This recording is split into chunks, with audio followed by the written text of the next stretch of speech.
Content warning. This episode contains topics that might be triggering to some listeners.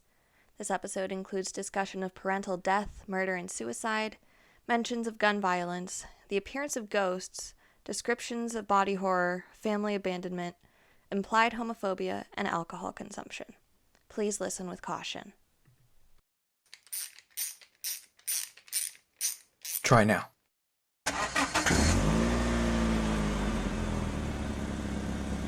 Damn, I still hear it. And I still haven't heard it. It's like... Like, Yeah. I know cars are your pet project or whatever, and you definitely know more about them than me. But this time I think you're wrong. Maybe you heard something rattling around inside your own head. What a vote of confidence. Seriously, though, your engine does not sound happy. You don't want to go around driving like that. I'm getting myself a beer. You want one? No thanks. Didn't your dad want you home ASAP anyway? Maybe not a good idea to start drinking if you're gonna drive. Trust me, even if you weren't monkeying around with my car, I'm not going home any earlier than midnight. My dad saying he wants to talk is as good a reason to stay away as a tornado warning. Things at home are that good, huh? Yeah, just stellar. When Laertes was my age, he had a master's degree in a house where he could do whatever he wanted. Me, though, I'm still in my old bedroom upstairs. Went to college, but apparently don't need a master's.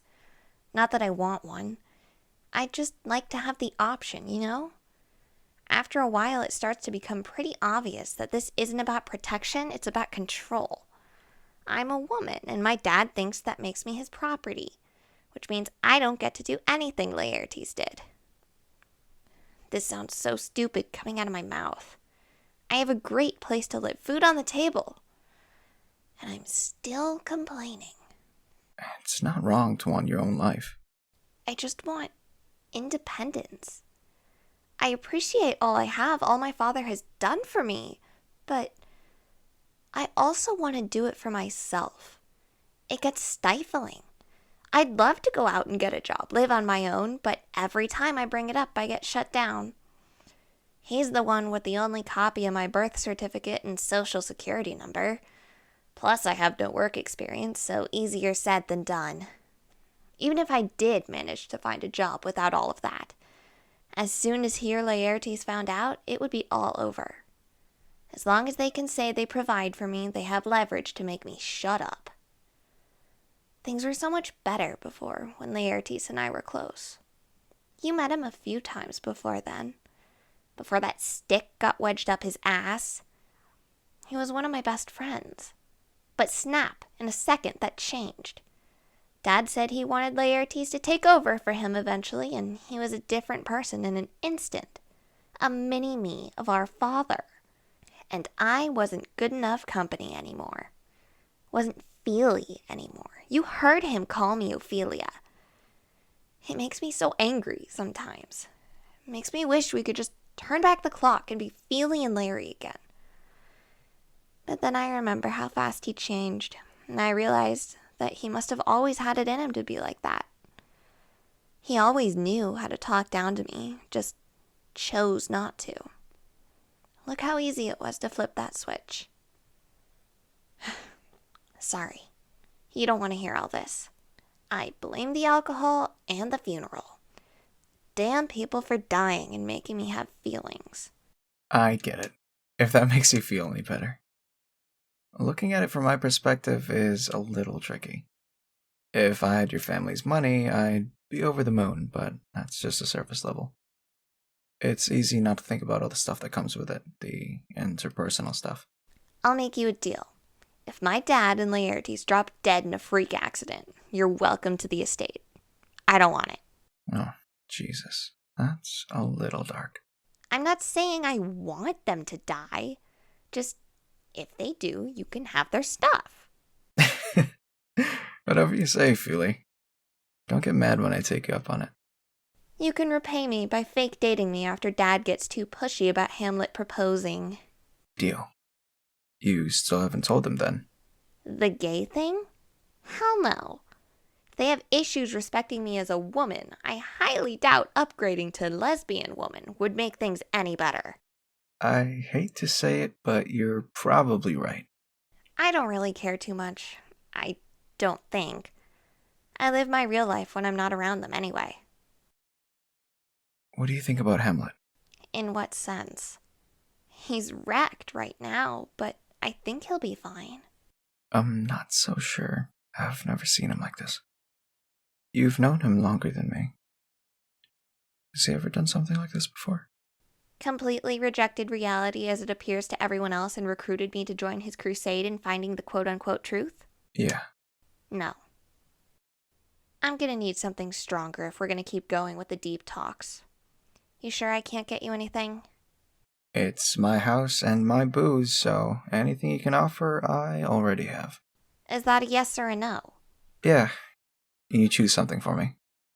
Surprise me. You're gonna regret saying that. Oh my god! Feeler, you okay? Horatio? If you dropped a bottle, just buy me another one. I don't care. Horatio!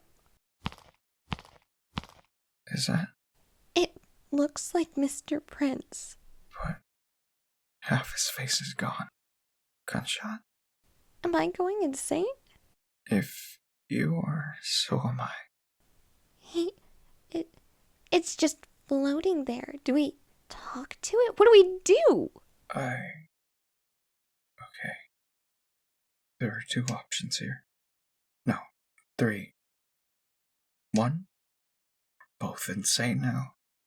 Two, someone is playing a really sick prank. Three, Option 2 sounds kind of okay. no matter what's going on, the next step is the same. We get Hamlet. If it's a prank, he'll want to know. If it's real, he'll double want to know. And if we're insane... He'll be able to tell us. You're right. Take my keys. Go get him.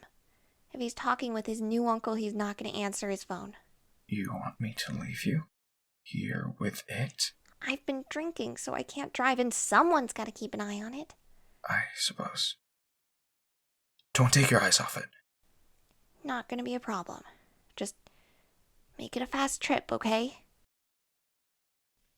Start from the beginning. Tell me everything. Who you are, why you're here, and where you've been. Spare no detail, and trust me, I'll know if you're lying. I'm not going to lie to you. I was your grandparents' second child, born 4 years after your father. He was always the smart one, getting good grades in school and charming everyone he met. I was a bit rough around the edges, but I tried my best, did whatever I could to keep up. I was loved and I was cherished, but I was always in second place.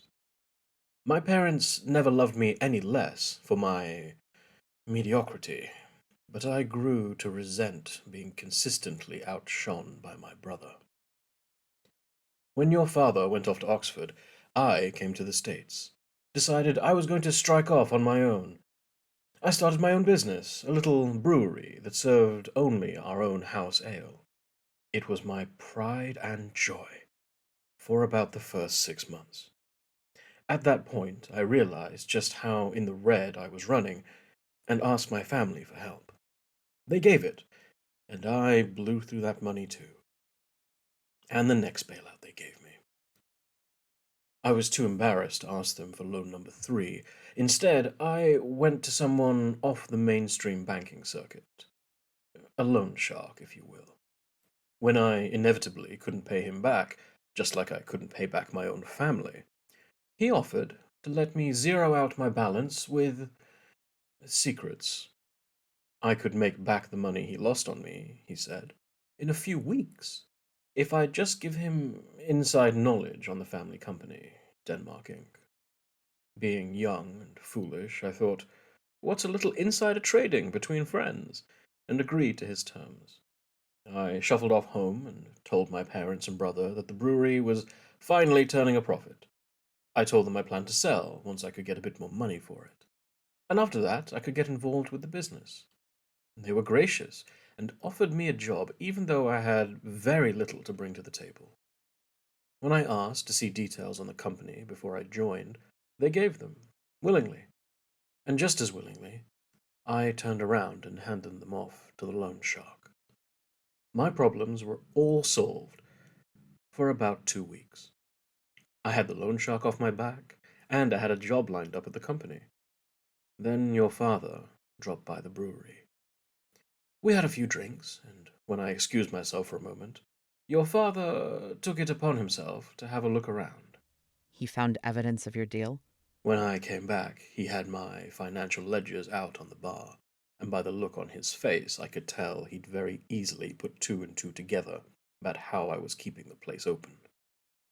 He asked me how I paid off the other loan, and trusting him, thinking it would be a secret, safe between brothers, I told him.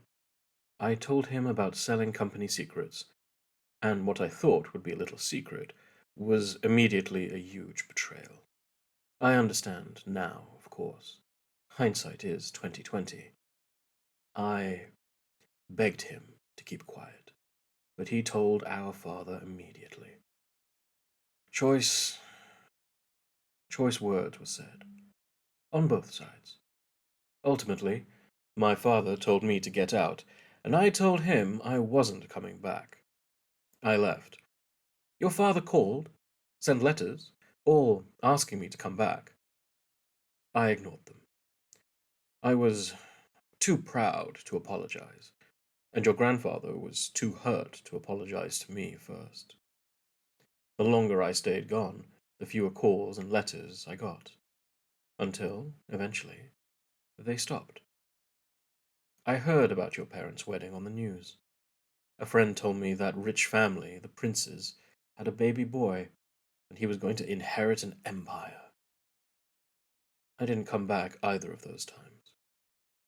Then, almost a week ago, I read that my brother was dead.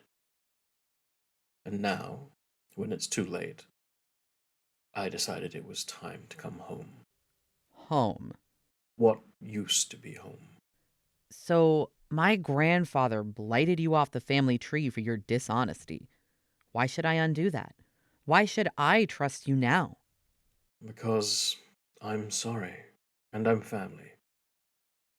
I never got to say it to my father or to yours, but I was hoping that saying it to you would at least start to mend a bridge. I'd like to know you, and I'd like you to meet your cousins. Cousins. There's a whole segment of your family that you're missing, and with your father's passing, I wanted to offer my support, my help. I have no doubt you could run your new empire without a helping hand, but you do not have to. If you'd like a helping hand, mine is always there. It's not my empire. Not yet. Oh? Nobody knows who gets what until the will is read by my father's executor in a few days. I thought the succession was already established. First I'm hearing of a will. I came here for all the reasons I told you, family supporting family, rebuilding connections. I learned my lesson about letting money eclipse family ties. I need to talk to my mother about this. Of course. I'm sorry, I haven't met her yet. Was she at the wake? She wasn't feeling up to it. I'm sure she'll be happy to meet you after the shock of what's happened has had time to wear off. I look forward to it. In the meantime, it's probably best if... Who the hell is here at 10:30 the night of my father's funeral? Wait here. I'll be right back. Hamlet, man, I'm so sorry to bother you, but it's an emergency. Emergency? Is Feely okay? Did something happen? I really can't explain it. We're fine, I think. But at my place, there's something you need to see. It can wait, Horatio. I'll come by first thing in the morning. Trust me, it can't wait. Trust me, there's nothing on God's green earth so important that I'm going anywhere but bed tonight. So, good night. It's a ghost. Hamlet, you Either Ophelia and I have lost it, or there's an honest-to-God ghost in my garage. What? There's a ghost, and I think it's your dad.